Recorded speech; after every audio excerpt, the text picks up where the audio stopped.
Sean todos ustedes bienvenidos al módulo 3 de nuestro diplomado. Evaluación de políticas públicas. Para comenzar, quisiera destacar el objetivo del trabajo que tenemos durante este módulo. La idea es que ustedes, los participantes, puedan hacer uso de metodologías y marcos conceptuales para analizar la implementación y evaluar tanto el proceso y los resultados de las políticas públicas. Para lograr este objetivo vamos a trabajar con 3 unidades temáticas. En la primera hablaremos sobre la implementación de las políticas públicas, sus dificultades y sus límites. Esto para entender por qué los resultados, el alcance en la implementación no necesariamente, generalmente, casi nunca, es exactamente igual a lo que se ha planeado o se ha planificado en el diseño de la política pública. Luego hablaremos sobre herramientas de evaluación de la inversión pública, porque la inversión pública es la expresión en los proyectos de la parte operativa y material de la política pública. Y puesto que hablaremos de la inversión pública, terminaremos el módulo haciendo la evaluación de los resultados de los proyectos y evaluación de impacto, el resultado de largo plazo de la política pública. Comenzaremos en la unidad 1 hablando de los errores en la implementación de políticas públicas. Es importante entender que las distancias entre lo planificado y lo concretado, lo realizado, tiene que ver con algunos errores que pueden estar tanto en el diseño, pero también en la implementación de la política. Y vamos a hablar sobre estos errores. Uno de los factores que determinan que hayan desviaciones o rezagos o resultados imprecisos durante la implementación tiene que ver con que hay actores institucionales o individuales que generan resistencia al cambio. Y para esto vamos a hablar de la resistencia al cambio tanto en la sociedad como en las administraciones públicas. Y finalmente hablaremos sobre cuáles son los incentivos, tanto virtuosos como perversos, que ocurren en la implementación. Los virtuosos, aquellos que nosotros deberemos fomentar, y los perversos, aquellos que deberemos evitar. Comenzamos. Gobernar de acuerdo a políticas públicas significa incorporar, incluir la opinión, la participación, la corresponsabilidad y el dinero de los ciudadanos, tanto en la formulación del problema, el diseño de la política, la implementación y su evaluación. ¿Qué significa esto? Significa que si al principio, en la formulación del problema y en su diseño de respuesta, la participación de la ciudadanía es importante, pues también lo es durante la implementación. Y si es importante la participación de la ciudadanía, entonces nuestro proceso de análisis de la implementación pasa por comprender y analizar tanto lo que hace el gobierno o las entidades gubernamentales como también la sociedad, puesto que la implementación de las políticas públicas es el conjunto de actividades que incluyen tanto el Estado como la sociedad. Además de que es un trabajo corresponsabilizado, incluir a la sociedad en la implementación de las políticas le dota de mayor legitimidad y credibilidad al proceso. Si ustedes recuerdan lo que veíamos en el módulo 2, el diagrama que tienen enfrente les hace referencia al flujo circular de la política pública, al ciclo de la política pública, que comienza con el problema y termina en la evaluación. Durante el módulo 2, en el cual hablábamos sobre el diseño de la política pública, nos habíamos concentrado en analizar el problema, la agendación y la formulación propiamente. En este módulo vamos a hablar sobre la implementación, la evaluación del proceso y cómo los resultados de esta evaluación nos determinan la necesidad de reformular el alcance, los resultados, las metas y probablemente también el objetivo mismo de la política pública. ¿Qué errores solemos encontrar en el análisis de la política pública? Bueno, para esto, primero debemos comenzar a entender que hay una distancia, generalmente hay una desviación entre lo que se ha planificado y la acción. Y llamamos a esto La implementación entre la intención y la acción.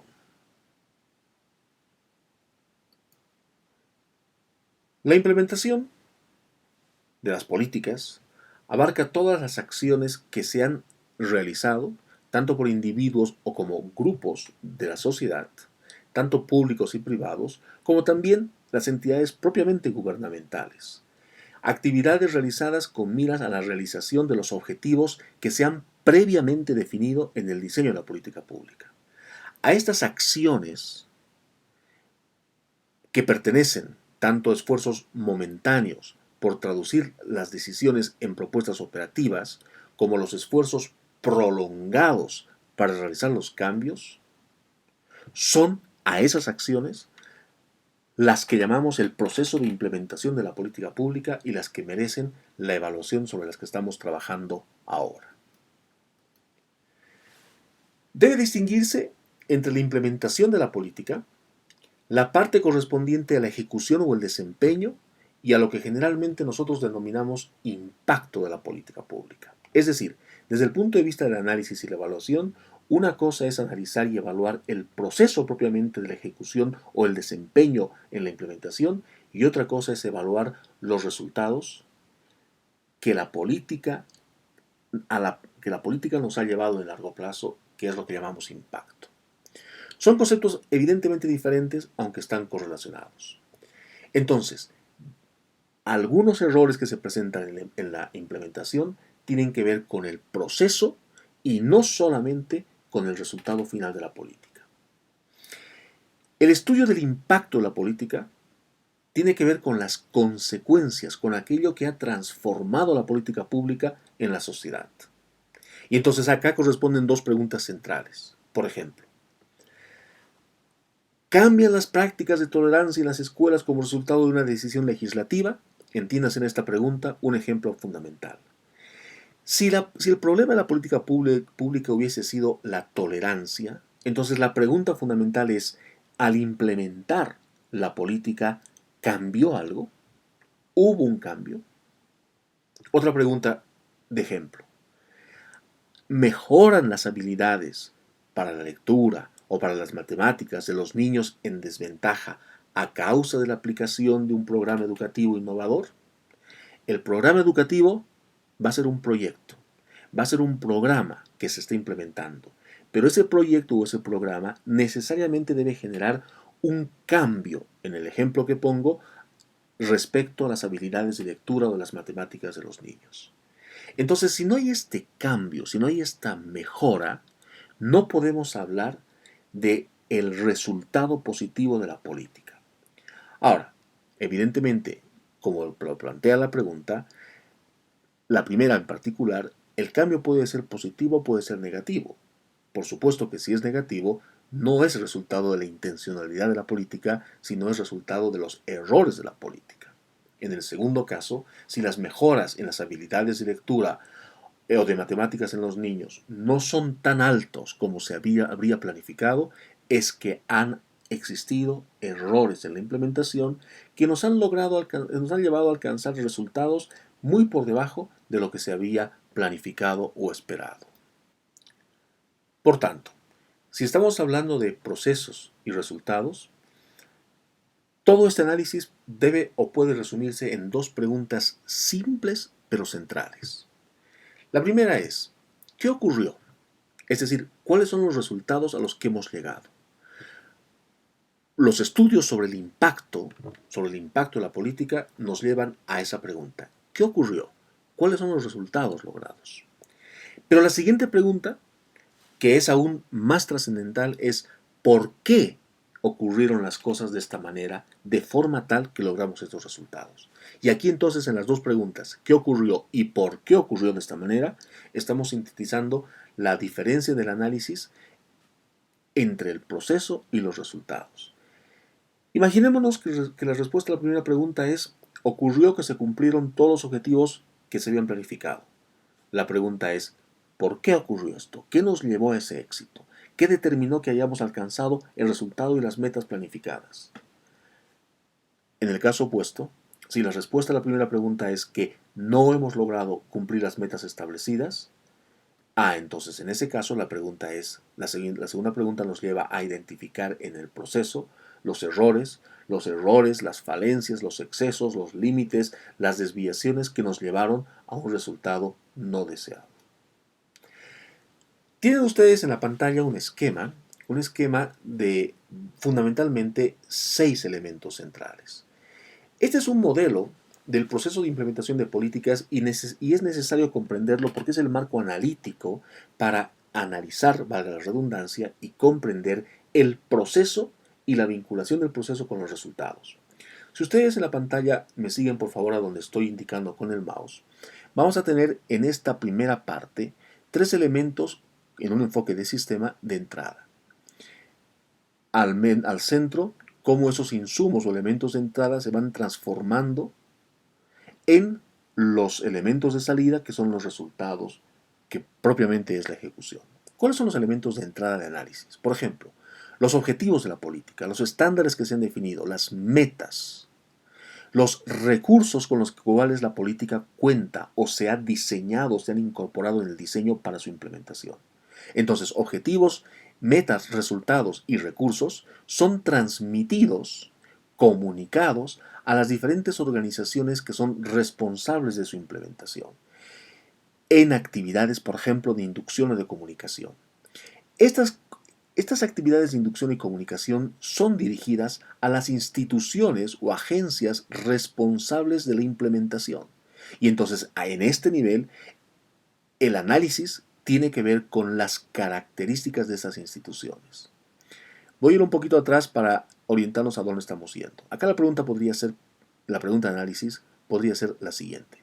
¿Se definieron correctamente los objetivos y los estándares de la política? ¿Estaban claros? ¿Los estándares eran alcanzables o eran demasiado altos? ¿Se contaron con los recursos necesarios de acuerdo al desafío de la implementación? ¿Fueron adecuadamente comunicados los objetivos, las metas, los resultados esperados a las instituciones responsables? ¿Qué características tenían las instituciones responsables? ¿Eran características adecuadas al desafío que tenían en manos? ¿Eran instituciones capaces o competentes de realizar estas tareas? ¿Qué características encontramos en ellos? Pero además, algunas variables de contexto tienen que ver con las condiciones económicas, sociales y políticas alrededor del proceso de la política. Porque es posible que hayan condiciones sociales que favorezcan o entorpezcan su implementación, y lo propio en el ámbito económico y político. Como resultado de este análisis, nosotros podemos llegar al siguiente nivel y preguntarnos hasta dónde llegó y cómo fue la implementación de la política. Es decir, cuál fue la eficiencia en la implementación. Las instituciones lograron ser tan eficientes que alcanzaron resultados con los recursos utilizados, con los recursos asignados, o es que los déficits de alcance de la política tienen que ver con la mala comunicación, los insuficientes recursos, una institución inadecuada para su desafío. ¿Cuán eficiente fue la institución o el conjunto de instituciones para implementar la política? Finalmente, ¿cuáles son los resultados de esa ejecución? Continuamos con el siguiente punto, que es resistencia al cambio en la sociedad, tanto en la sociedad como en la administración. Y es que es probable que gran parte de los resultados y los desvíos que encontremos entre los resultados esperados y los resultados efectivamente alcanzados tienen que ver con que hay cierto tipo de resistencias. Y para analizar las resistencias o los obstáculos es clave entender que en el proceso de la política pública existen jugadores.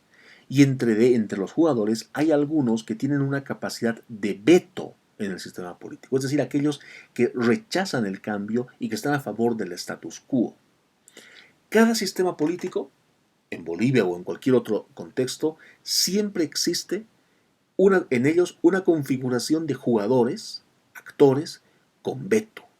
Actores que están limitados en un número determinado y que pueden tener, por ejemplo, ciertas distancias ideológicas específicas entre ellos, entre quienes promueven la política, pero además es posible también que exista cierta cohesión en cada uno de ellos, lo que determina que algunos actores se muevan en bloque, tanto para oponerse como para facilitar los procesos de implementación de la política. Si nosotros conocemos quiénes son estos actores de veto y cuáles son sus preferencias, la posición del status quo y la identidad de quien establece la agenda, entonces nosotros podremos anticiparnos, podremos vaticinar con gran exactitud cuál va a ser el resultado del proceso de la política. Es decir, podemos nosotros anticiparnos quiénes se van a oponer y quiénes nos van a apoyar en la política pública. Los jugadores con veto son aquellos actores que son individuales o colectivos cuyo consenso es necesario para promover un cambio del status quo. Puesto que las políticas no se implementan en solitario, sino en un conjunto de instituciones y en la interrelación de ellos, actores gubernamentales, sociedad civil, sector privado, no gubernamentales, cooperación internacional. Entre este conjunto de instituciones, decíamos antes, es clave identificar aquellos actores que tienen poder de oposición o poder de promoción. Y si nosotros comprendemos quiénes son o qué tienen en mente o qué buscan, podremos anticiparnos a los resultados. Pero además, es importante tomar en cuenta su participación porque las políticas, como no son acciones en solitario sino en conjunto, necesitamos nosotros contar con el consenso de esos actores que pueden paralizar o viabilizar la política. Ejemplo, ¿quiénes son estos actores? La Constitución, nuestra Constitución, especifica en la parte legislativa que para ser aplicada una norma se requiere de la aprobación del presidente. Ustedes recuerden que en nuestra Constitución el presidente tiene capacidad de veto, pero además la Cámara de Diputados y la Cámara de Senadores también tienen que aprobar una iniciativa legislativa. Esto significa, de entrada, que tenemos tres actores. Uno individual, que es el presidente o la presidenta, y dos colectivos, que son las dos cámaras a las que hacía referencia. Cada uno de estos jugadores tiene sus propios intereses, sus propias visiones, y cada uno de estos es igualmente importante en el proceso de la política y por tanto tenemos que buscar el consenso de ellos. Puede ocurrir que en la asamblea, por ejemplo, en la asamblea legislativa, quiero decir, hayan diferentes mayorías, lo cual hace que la Cámara ya no pueda ser reducida como un único jugador con veto. Alternativamente, en otro ejemplo, puede ser que la Cámara esté controlada por un solo partido y que las únicas piezas de legislación aprobadas sean aquellas respaldadas por dicho partido, la mayoría congresal, la mayoría en la asamblea de un partido político en particular. En ese caso, aunque la Cámara es un jugador de veto institucional, puesto que hay un partido mayoritario y hay una, se entiende, disciplina partidista, en realidad el verdadero actor relevante no son los actores de la Cámara o de las asambleas, sino el partido político, quien es el cual da las directrices y da las líneas, es decir, las instrucciones para que sus asambleístas decidan qué hacer a la hora de votar. Hablemos un poco más de la resistencia al cambio desde el punto de vista de la sociedad y las instituciones. En la teoría de las ciencias políticas se han identificado 6 fuentes principales de resistencia organizacional y a esas 6 resistencias se han sugerido 6 tácticas que pueden usarse como agentes de cambio para tratar de motivar el cambio, superar la resistencia al cambio, superar el status quo. ¿Cuáles son las fuentes principales de resistencia? Primero, la inercia estructural. Las instituciones suelen sentirse cómodas repitiendo las actividades que siempre han realizado. Y entonces eso condiciona una inercia que es el seguir haciendo las cosas como siempre. Un enfoque limitado del cambio, es decir, no tener claro qué es lo que cambia, si cambian partes, sectores, actividades, componentes o el todo. La inercia de grupo, ¿qué significa eso?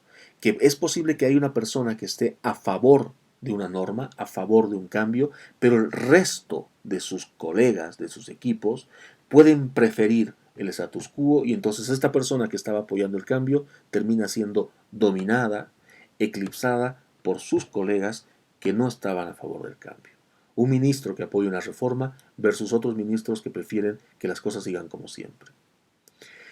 ¿Qué significa la amenaza a la habilidad? Y es que cuando uno habla de un cambio, de promover un cambio, en el fondo está poniendo en evidencia que las cosas como están ahora no están bien. Necesitan mejorarse, necesitan reformarse. Y eso implícita o indirectamente cuestiona la habilidad con la cual ciertas instituciones han estado trabajando. Entonces, aceptar un cambio, aceptar la modificación del status quo, suele ser implícitamente una aceptación a que lo estamos haciendo mal y eso genera cierta resistencia. Cuando cambian las cosas, cuando se modifican los procesos, también se recomponen las relaciones de poder. Y entonces, esa es una nueva fuente de resistencia, cuando yo no quiero que se modifiquen los equilibrios de fuerza y de poder que hasta ahora se han establecido. Finalmente, todo cambio supone una reasignación de recursos. Y reasignación de recursos, pues, es lo que dice la palabra. Tomo de aquí y llevo allá recursos económicos. En consecuencia, nadie se va a sentir del todo cómodo cuando le quitan recursos para llevar otra actividad. Y esa es una fuente de generación de resistencia también.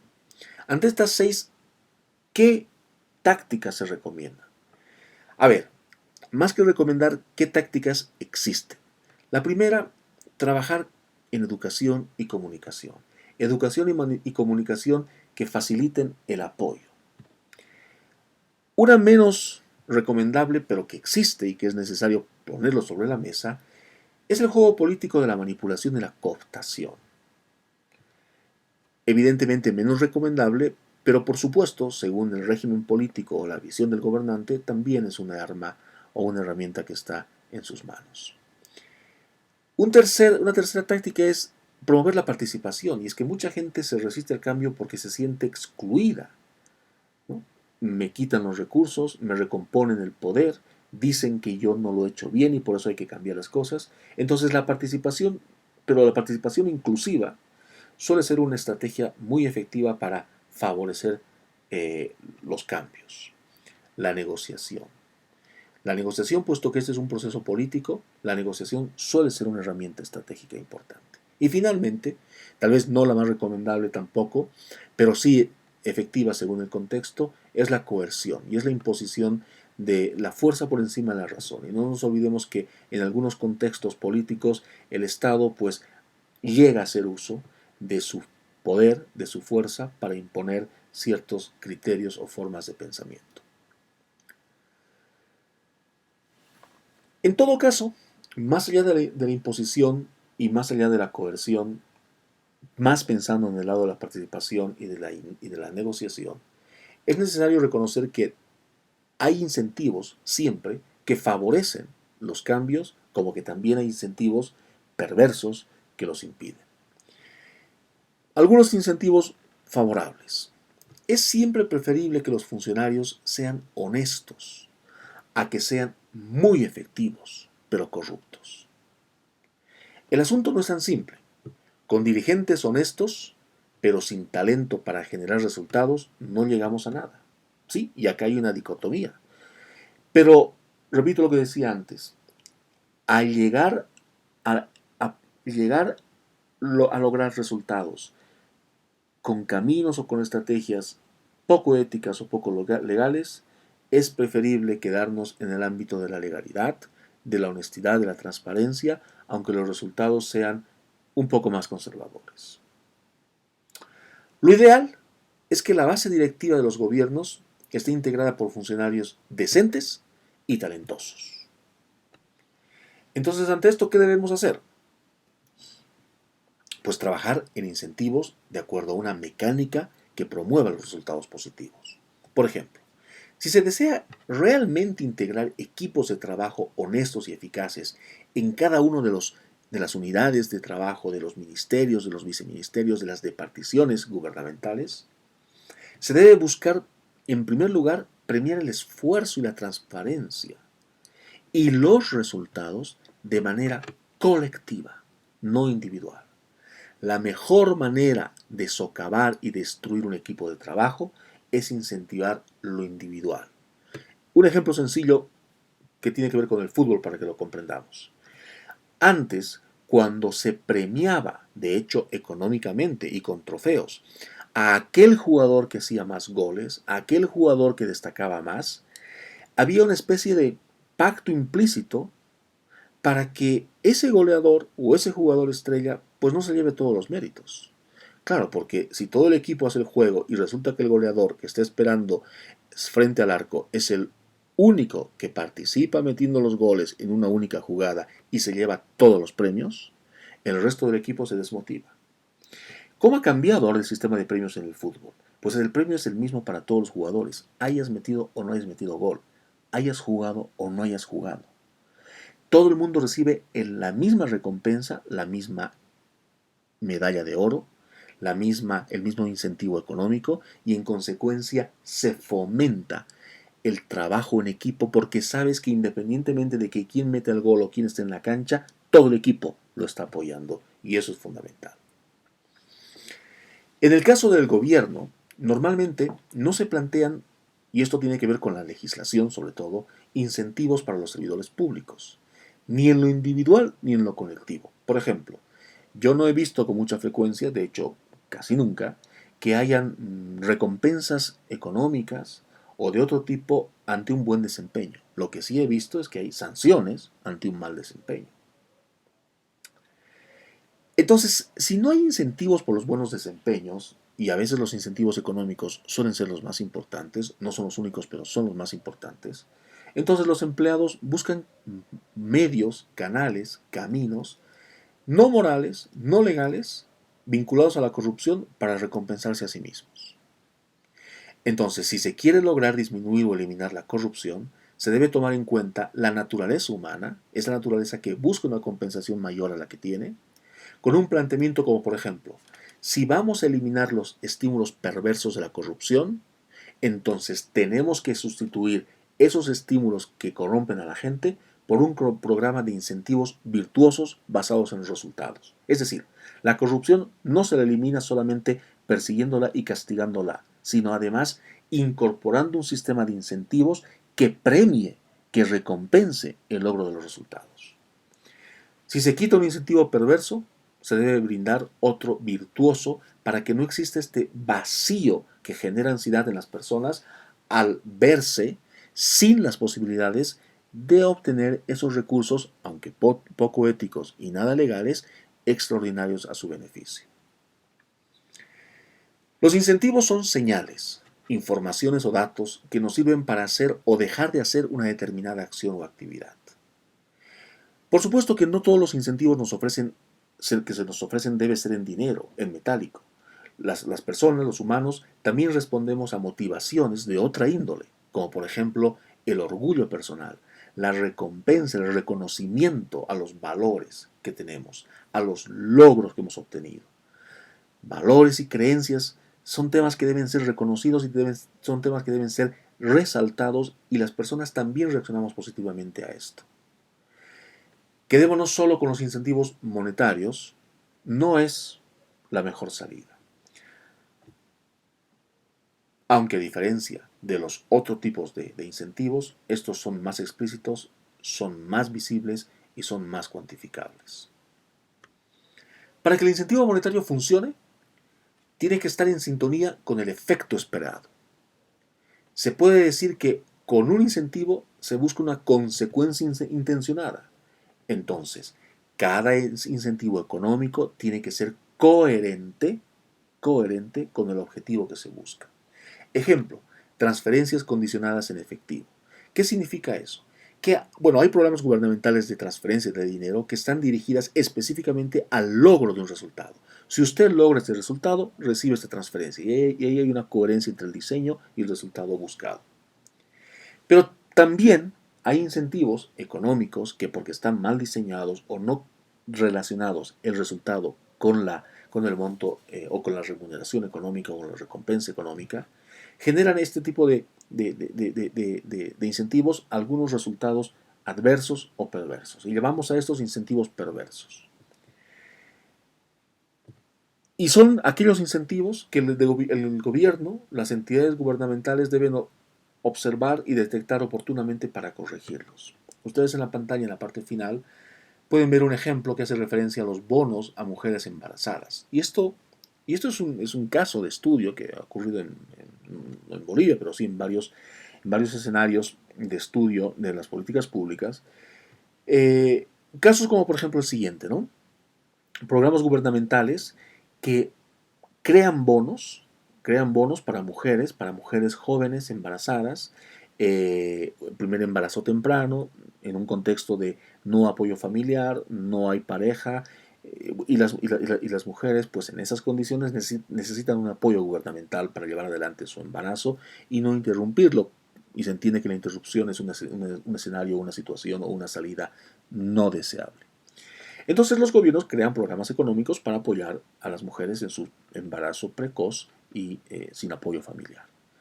Pues hay estudios que han identificado que inclusive se han llegado al extremo de que esto se ha convertido casi en una especie de negocio, donde las personas han preferido embarazarse para tener un sostenimiento económico real, suficiente para una vida, por lo menos temporal, adecuada en la juventud. Gracias por su atención. Continuamos en el siguiente video, en la unidad temática 2 del módulo 3.